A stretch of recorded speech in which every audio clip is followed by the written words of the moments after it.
নমস্কার, কেমন আছেন সবাই? বাংলা ইনফরমেশন ইউটিউব চ্যানেলে আপনাদের সবাইকে স্বাগত জানাই।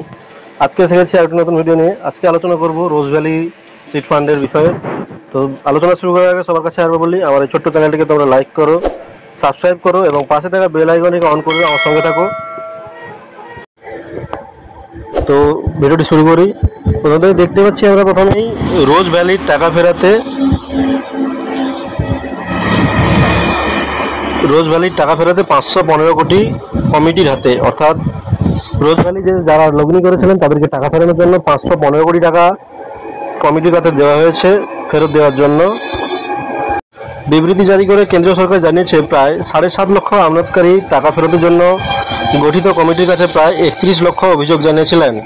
সেই আমলাতকারীদের টাকাই ফেরতের ব্যবস্থা করা হয়েছে এবং সেই টাকার পরিমাণ হচ্ছে 515 কোটি টাকা সেই কমিটির হাতে দেওয়া হয়েছে ফেরত দেওয়ার জন্য। বেআইনি অর্থলগ্নি সংস্থা রোজ ভ্যালির আমানতকারীদের টাকা ফেরানোর জন্য আদালত নিযুক্ত কমিটির হাতে প্রায় 515 কোটি টাকা তুলে দিল কেন্দ্র। বেআইনি অর্থলগ্নি সংস্থা রোজ ভ্যালির আমানতকারীদের টাকা ফেরানোর জন্য আদালত নিযুক্ত কমিটির হাতে প্রায় 515 কোটি টাকা তুলে দিল কেন্দ্র। শনিবার কমিটির চেয়ারম্যান প্রাক্তন বিচারপতি দিলীপ কুমার শেঠের হাতে 515 কোটি 31 লক্ষ টাকার ডিমান্ড ড্রাফট তুলে দেন কেন্দ্রীয় অর্থমন্ত্রী পঙ্কজ চৌধুরী। উপস্থিত ছিলেন ইডি ডিরেক্টর রাহুল নবীনও। সরকার জানিয়েছেন 2015 থেকে 2017 সালের মধ্যে ইডি 2987টি ব্যাংক অ্যাকাউন্ট থেকে এই টাকা আটক করেছিল। অর্থাৎ 2015 থেকে 2017 সালের মধ্যে ইডি 2987টি ব্যাংক অ্যাকাউন্ট থেকে এই টাকা আটক করেছিল এবং বিবৃতি জারি করে কেন্দ্র সরকার জানিয়েছে প্রায় 7.5 লক্ষ আমানতকারী টাকা ফেরতের জন্য গঠিত কমিটির কাছে প্রায় 31 লক্ষ অভিযোগ জানিয়েছিলেন। সেই সব আমানতকারীদের জন্যই টাকা ফেরতের ব্যবস্থা করা হয়েছে।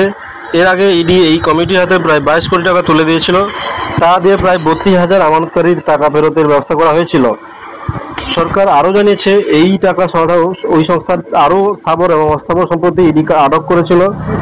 সেই সম্পত্তির বর্তমান বাজার মূল্য 2000 কোটি টাকারও বেশি, তাও বিক্রি করে আমানতকারীদের টাকা ফেরতের প্রক্রিয়া চলছে।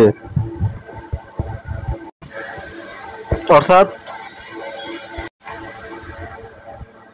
এর আগে ইডি ওই কমিটির হাতে 22 কোটি টাকা তুলে দিয়েছিল এবং তা দিয়ে প্রায় 32,000 আমানতকারীর টাকা ফেরত দেওয়া হয়েছে।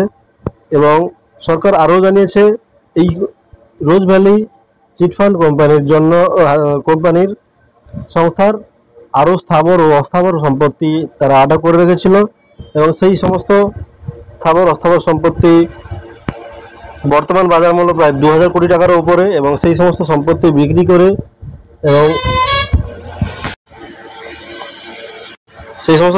বিক্রি করে এবং আমানতকারীদের টাকা ফেরতের জন্য শীঘ্রই ব্যবস্থা করা হবে। এবং এই প্রতিবেদনটি আনন্দবাজার পত্রিকায় প্রকাশিত হয়েছিল এবং সেখান থেকেই নেওয়া হয়েছে।